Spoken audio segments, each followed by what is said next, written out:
Jadi, ketika orang mencuri uang ini, $1 triliun ditambah setahun yang kita habiskan untuk membantu tetangga kita, ketika orang mencuri uang itu, saya tersinggung ketika mereka mencuri dari orang miskin dan mereka mencuri dari pembayar pajak Amerika.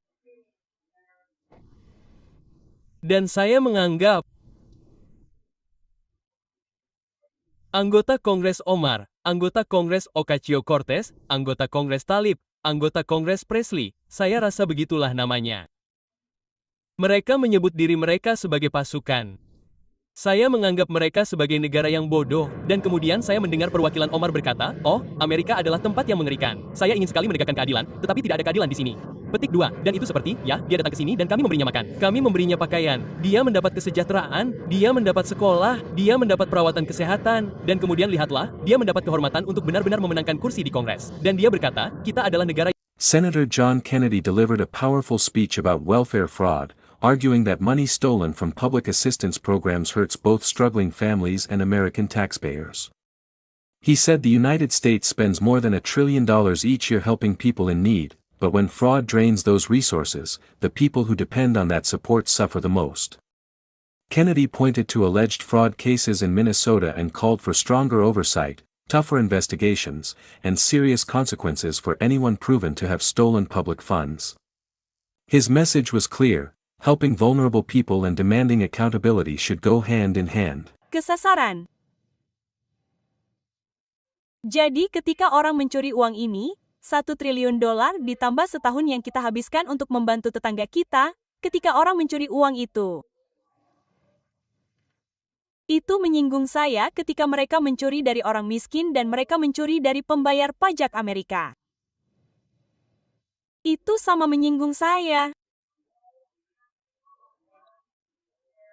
Dan orang-orang di Minnesota dan di tempat lain yang mencuri uang ini, yang mengambil seekor anjing besar Great Dane yang sangat besar di kaki setiap pembayar pajak dan orang miskin di Amerika. Setiap dari mereka harus masuk penjara. Ada 4, sepertinya sejauh ini ada 4 program Medicaid, dan izinkan saya katakan, pemerintah federal menyediakan sebagian besar uang untuk Medicaid, tidak semuanya. Dalam beberapa kasus, pemerintah federal menyediakan hanya 50%. Dalam beberapa kasus, 99% dari uang yang dibelanjakan untuk Medicaid berasal dari pembayar pajak federal. Kami merancang aturan di tingkat federal. Kami menyediakan sebagian besar uang, tetapi negara bagian seharusnya menerapkan program tersebut dan mereka seharusnya memerangi penipuan. Dan banyak dari mereka tidak melakukannya. Gao mengatakan bahwa sekitar $1 triliun yang saya bicarakan yang dihabiskan rakyat Amerika untuk kesejahteraan, sebanyak 1/4 miliar atau maaf, 1/4 triliun, mungkin lebih, 250 miliar atau lebih dicuri. Dan itu harus dihentikan. Dan saya akan berbicara tentang solusinya sebentar lagi. Namun, izinkan saya memberitahu Anda apa yang terjadi di Minnesota. Salah satu hal yang dilakukan Medicaid saya bersama dengan program kupon makanan adalah memberi makan orang-orang, khususnya anak-anak.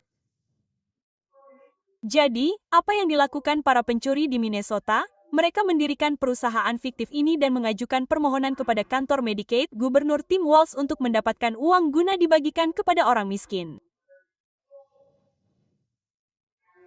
Dan kantor kesejahteraan Gubernur Tim Walz akan memberi mereka ratusan juta dolar. Dan tentu saja, terus terang, saya tidak tahu mengapa Presiden merasa perlu untuk mencuit tentang topik ini. Anda tahu, ketika Anda berdebat dengan orang bodoh, Anda hanya membuktikan ada 2. Dan saya menganggap anggota Kongres Omar, anggota Kongres Ocasio-Cortez, anggota Kongres Tlaib, anggota Kongres Presley, saya rasa begitulah namanya. Mereka menyebut diri mereka The Squad. Saya menganggap mereka bodoh. Mereka membenci Amerika. Mereka pikir Amerika jahat sejak awal dan sekarang bahkan lebih jahat lagi. Mereka seharusnya berterima kasih kepada Amerika alih-alih menyebut Amerika jahat, bengis, dan rasis.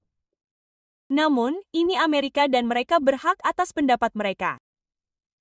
Namun, Saya tidak suka melihat presiden menghargai sudut pandang mereka. Selain itu, saya pikir The Squad sebagaimana mereka menyebut diri mereka sendiri, mereka menghancurkan Partai Demokrat. Anda tahu, ketika lawan Anda mengacau, jangan menyalanya. Biarkan dia pergi. Maksudku, jika aku tidak tahu lebih baik, aku akan mengira anggota regu itu adalah orang-orang GOP. Maksudku, mereka mengira imigrasi ilegal, sosialisme, pajak yang lebih tinggi, aborsi adalah hal-hal yang baik secara moral.